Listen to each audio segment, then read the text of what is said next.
Hi, good day. My name is Stella, a 300 level business administration student in Unilag. My name is Layi Glover. I am a singer, songwriter, voice coach, and video editor. Oh, great. So we'll be discussing, right? I'll be explaining a topic, perception. It's a topic under behavioral science, BUS 315 in Unilag, behavioral science. Now, basically, behavioral science seeks to help us understand why people act the way they do. It is a study of behavior. So now perception is something that is also very key. So now I'll tell you what perception is. Perception is a process by which you select, you organize, and then you interpret sensory information from your environment in order to give meaning to that environment. Can you take that again? Yes, I will explain it better now. So I said perception is a process by which you select. When you select something from numerous things, you organize them together and then you give a meaning, that's you interpret sensory information. Because we are dealing with sensory information. What are these sensory information? Like things I see, just information you get from your sense organs. Yes, exactly. Things I see, things I hear. So it is a process of selecting, organizing, and interpreting them to give a meaning to your environment. So now there are different errors. There are errors that we make in our perception of others. For example, and that is what even causes this perceptual distortion, because different people, they have this different perception of people, and then it can cause rift sometimes. Okay, so now discuss some of the errors we make in our perception. One of it is contrast effect. Contrast effect. Okay. Contrast effect. That's to do with judging someone based on comparison. Okay, I'll take it again. It has to do with judging someone based on comparing the person's performance with someone else's performance. Okay. Let me give an example. For example, perhaps you're a judge in Nigeria Idol that is going on next. Sorry. You're a singer, right? Okay. So now you're a judge, and then someone performed. The person performed very well. Then another lady comes after. She performed. She performed also. Now she performed very well again, but you are now comparing the two. Yeah. And then because of the person that came second, she did to you, she did great. So you might just say that lady is a good singer, and then the other guy is not a good singer, whereas they actually performed very well too. But because you are comparing the two, you have to say one did well and the other did not do well. So that is contrast effect. Contrast effect. Now another thing is stereotyping. Stereotyping. That's to do with generalizing. For example, all girls like money. So if you have a girlfriend now, you just think what she wants is money. So you get other forms. Okay, like Calabar girls, they like to cook and they can steal someone's husband, some things like that. Stereotyping. Yeah. So generalizing in your attribution. So we also have self-serving bias. Self-serving, you're serving yourself. Self-serving bias. That's to do with attributing successes to yourself while attributing failures to others. You attribute successes to your internal factors. For example, now, like I have a friend, if she has E or D in her results, she will say the lecturer gave me. Okay. The lecturer gave me the exact. But when she does well, A1, B2, she'll be like, oh, I did well. I read, I studied. So that is self-serving bias. You attribute successes to yourself and exactly, you attribute failures to others. So we also have selective perception. Selective perception. That's to do with, in a situation now, let's say in a situation in your environment, you now select what you're interested in, and then you ignore that part of it. You only take what you are interested in that message, and then you ignore that part. For example, one day I was in a bus. They were playing this hip-hop song. Usually I don't really like. Okay, they were playing one song that was so rough. I wasn't even listening.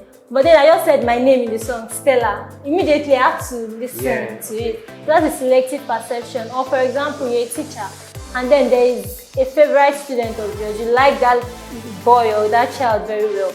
And then one day, the child and someone else gets into a fight. Now they're explaining themselves to you. Remember, you like one of them very well. They're explaining themselves to you. In a way, that it happens. You won't attribute the fault to that person you like.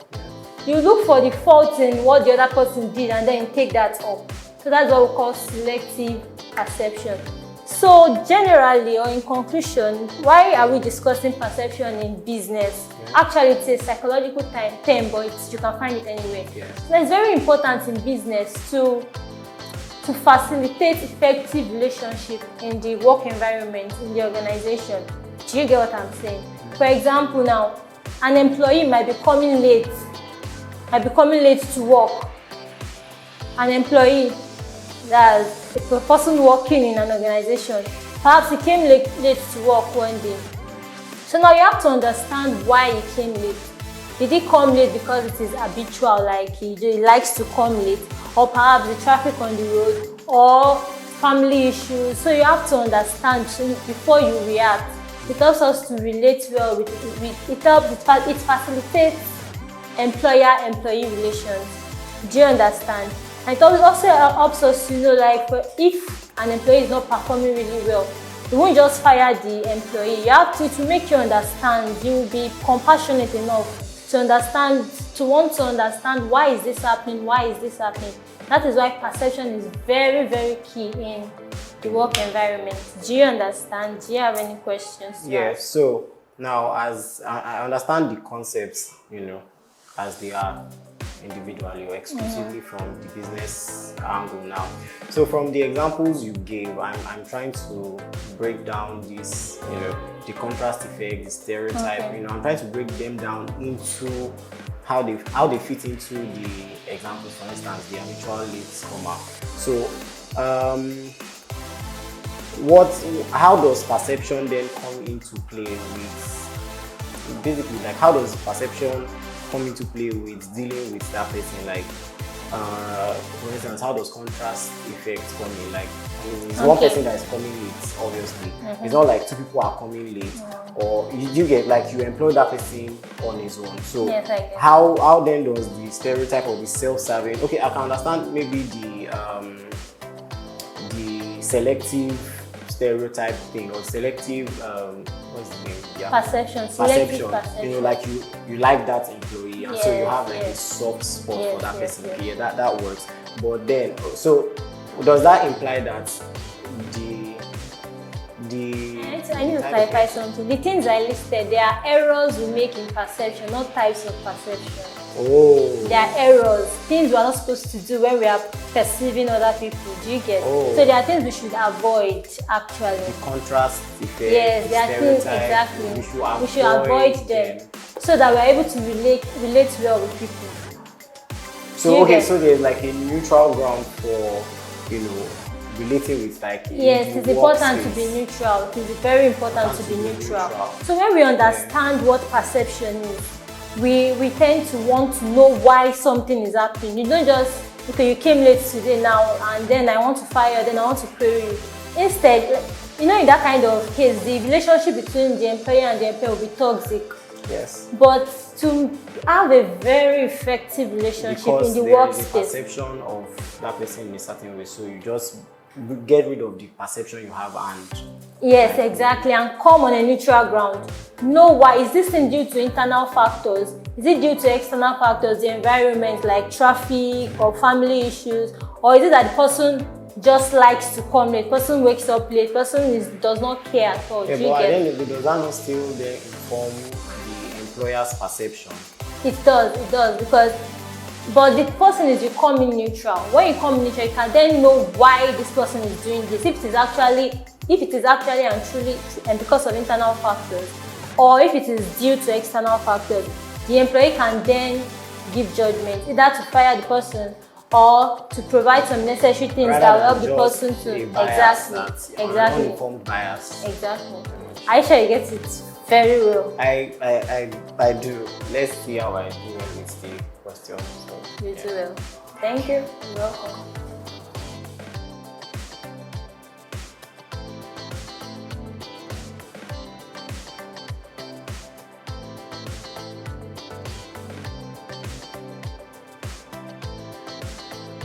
Hey, Layi.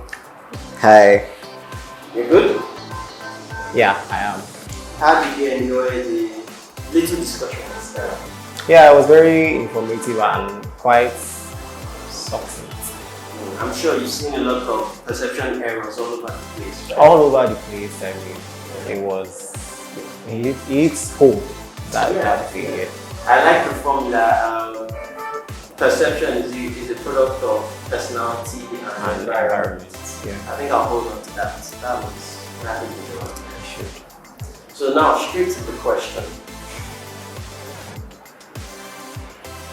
You're a person that normally cuts the queue or cuts in line anywhere at a filling station, in the movie cinema, in the Arisika selling on the end of the street, because you don't care about people. Yeah. Because you don't care about people. But you saw somebody do the same thing, and you just think that person just doesn't give a damn. What are the perception errors you see in that situation? You feel the person is just as rude as you are because you do something, you carry out similar actions like that. So what are the errors that you see in that scenario? The perception error. I think Actually, the person was cutting the line because her 3 kids were at home and she needed to quickly rush to get food for them so that she can go about her day, her business. But she's actually a very, very nice person. But you think she's rude like you. What are the perception errors that you see in your observation? Yeah, I think the strongest of the 4 perception errors I was taught in that scenario, the question that you painted, is the one about self-serving bias. Yeah, that where every other person is evil and you're the only like good or right person. So with my innate character or disposition to stuff, I'm not privy to the fact that 3 children are at home or anything. It's just how I see it, and all I just see is that she's a terrible person, and that's because I probably just want to, how to say now, glorify myself as the better person. One, the one that is right next to it is the contrast effect, because there is a comparison between yourself and that person. So like you're putting that person on like a scale as well, is why you feel that person is rude as well. So there's sort of like a juxtaposition between yourself and whoever it is that is cutting the line. I think the stereotype one too works because you already assume that the person is rude. So technically, you probably assume that everybody that cuts the line or doesn't follow the order that has been set down is a rude person. So that's like a stereotype that this person is that. So I don't think the favoritism one, I can't remember what the actual name is, fits in so well. But yeah, I think the strongest one has to be the self-serving bias. Then the other ones can fall in, based on that's my perception. Thank you. The answer actually on self-serving bias, you're actually correct, because it's one way you think that, oh, I'm good and every other person is bad, and they are bad because the person is cutting the line because the person is inherently bad, but you're bad because of some external factors. That's good. The second thing is stereotype, because based on your own personality, you cut the line. So, and you know that if you don't send anybody, so you think that person too is also of a similar character. But the contrast effect, that one is not applicable in this scenario, because contrast effect is that the person coming after you is not as good enough because you've seen something better. Yeah, that's why I said you are the subject B. I'm not saying like there's you and that person and another person. I'm saying like, or how I perceive it anyways. It's just that you are comparing. It's the thing of comparison, because I mean you also do the same thing, or you also exhibit similar characteristics, and then you are judging the person. But in the context of the lesson, like you remember the example that I was given? Yeah, you are the third party coming after because it's so good.